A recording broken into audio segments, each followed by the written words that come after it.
think there's been a clarion call for us to open a YouTube channel so that we we start to be posting things, talking about football, talking about sports and all, anything sports, anything football that we're gonna be sharing. A lot of people I think will benefit from our knowledge of football, how we see it, how we share knowledge. And I think there's been a weekend wrap of activities that went on from the EPL, from the Spanish La Liga, from the Italian Serie A, from the German Bundesliga, from the French Ligue 1. And what happened yesterday? A lot of people are talking about Manchester United. What seems to be happening? What's the problem? What's the trouble? Coach Eric Ten Hag, after two matches, have seen the real level of English football, a league that is unforgiving for foreigners, and especially a coach who wants to infuse his ideology in English Premier League by trying to bring about the deep line playmaker. He searched for Frankie De Jong, but that player from Barcelona has decided not to join the Man United team at Old Trafford.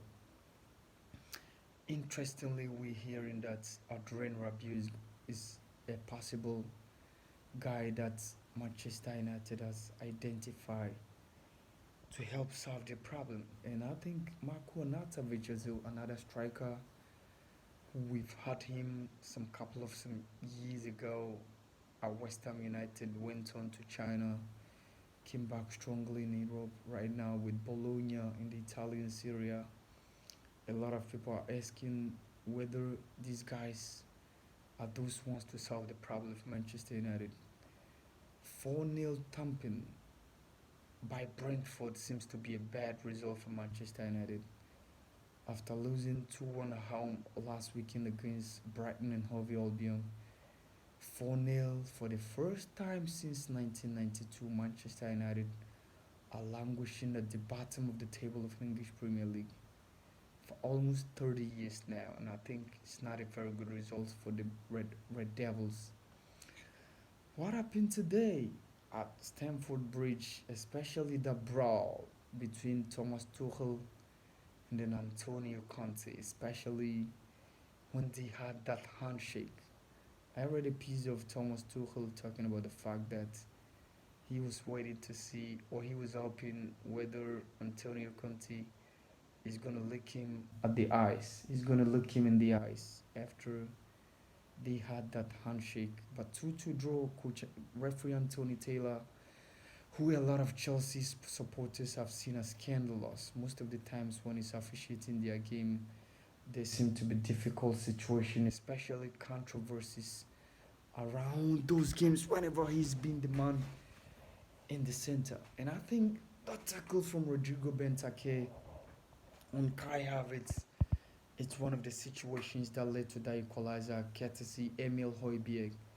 At that point, it became 1-1 before Reece James had that second goal for Chelsea, and then finally Harry Kane scored a magnificent header to make it 2-2.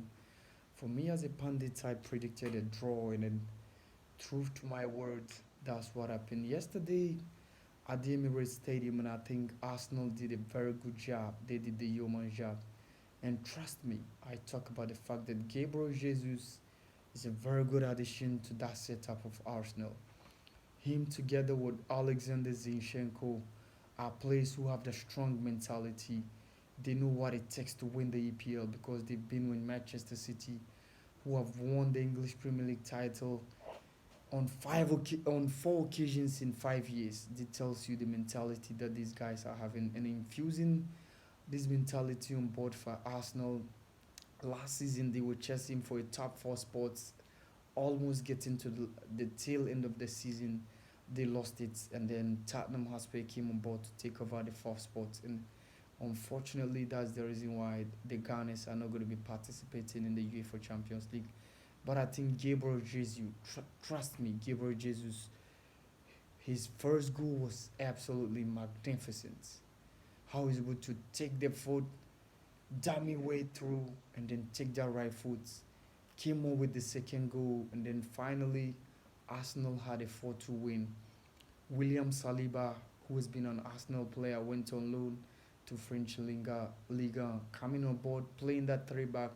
Ben White, William Saliba, Gabriel Magalhaes have infused a lot of enthusiasm on the back line of the Gunners, and I think these guys are doing a great job for the Gunners. Trust me, I think if this is what Arsenal are going to show us, it would not surprise me if they get opportunity of being in the top four after the league ends. And we've seen some couple of results. Manchester City winning 4-0 against Brentford. Newcomers, after they've went to relegation, they're back with their coach Scott Parker. After having that win last weekend against Aston Villa, they sat at Etihad to lose 4-0 against Manchester City. Ilkay Gundogan, Kevin De Bruyne, Phil Foden, and an own goal from Jefferson Lerma led to the 4-0. Manchester City 6 points, and it's absolutely a very good results for the citizens. 100% within the EPL. I think it's a very good result for Manchester City. Tomorrow we're gonna have the opportunity to watch Liverpool welcoming Crystal Palace. Crystal Palace lost 2-0 in that first game of the EPL. That was last weekend Friday when they lost at home against the Gunners 2-0. We're gonna see what they can offer, what they can do to worry Liverpool at the Anfield. But trust me, I think Liverpool have got what it takes to overcome that deal. Away from that, yesterday the La Liga, we had the opportunity of seeing what Barcelona could offer after bringing on board Robert Lewandowski, Rafinha, re-signing of Osman Dembele.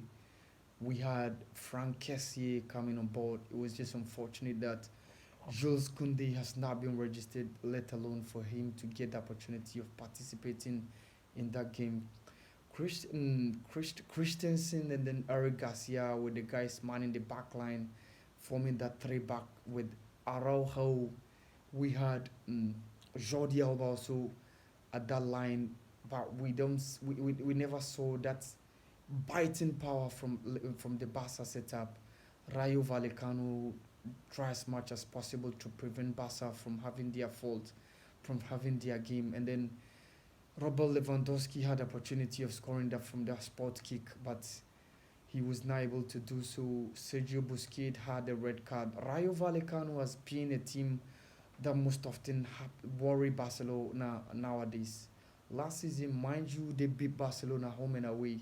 Oscar Trejo has been one of the guys who did a very good job yesterday, boxing the midfield, worrying the Barca setup that comprised of Pedri, Gavi, and Sergio Busquets.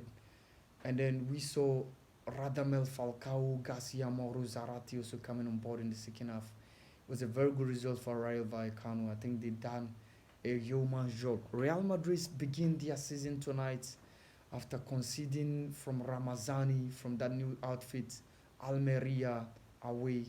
They were able to come back strongly and won the game. Coach Carlo Ancelotti decided to give Aurelien Chouameni, the new guy, 80 million euro player from AS Monaco, in the free agents. Antonio Rudiger, who joined from Chelsea, decided to give them the opportunity to have their first taste of what the La Liga means, and I think it's a very good result for Real Madrid. Vinicius Junior had some dummy, Karim Benzema, Toni Kroos, and then these were the main guys who started in the setup. Nacho Fernandez, and then Antonio Rudiger manning the back line. But we saw the movement of Omar Sadiq, the Nigerian international, so try as much as possible to worry the back line of Real Madrid setup. But I think it's a very good result for Real Madrid. They've done the yeoman's job. Away from that, the Italian Serie A also began this weekend.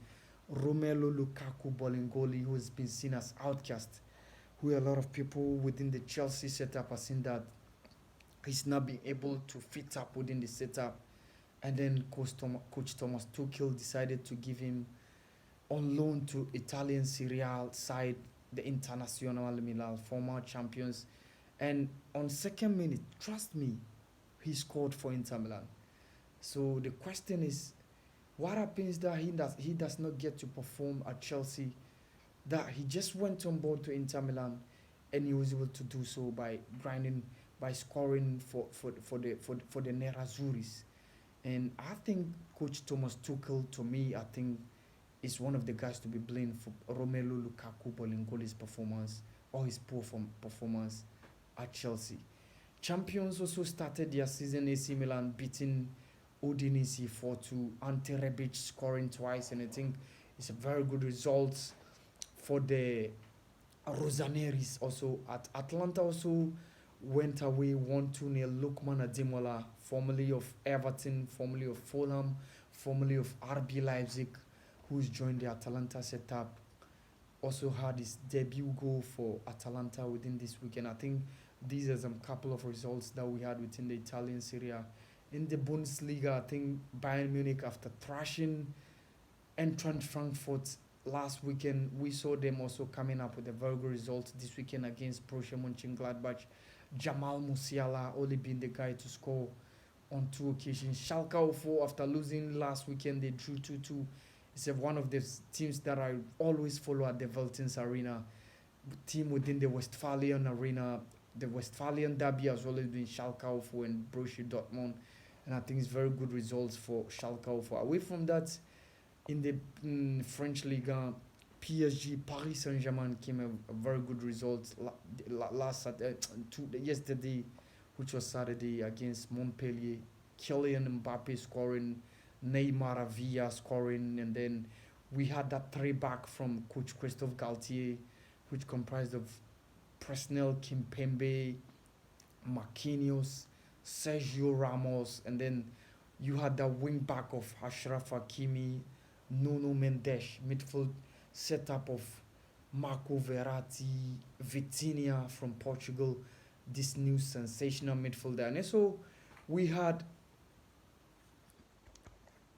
we had Kylian Mbappe also scoring that game, and I think it's a very good result for Paris Saint-Germain this season to be leading the lineup. Trust me, they've always been the team that most often lay their hands on the trophy when it comes to the French Liga. What that Qatar Sports Investment people are looking out is for the UEFA Champions League title, and I think this is one of the reasons why they brought on board Coach Christophe Galtier, and they took the job from Mauricio Pochettino. I think these are some couple of results that we had, or the weekend wrap within the top European teams, their leagues, and all those things. Subsequently, we're definitely going to be sharing our thoughts on all these results, preview matches, and especially we have the World Cup, which is going to be coming on, which is Qatar 2022. This is our first video, and we're going to be sharing. Try as much as possible to subscribe. The YouTube channel is Mohammed Awal Hudu. Thank you.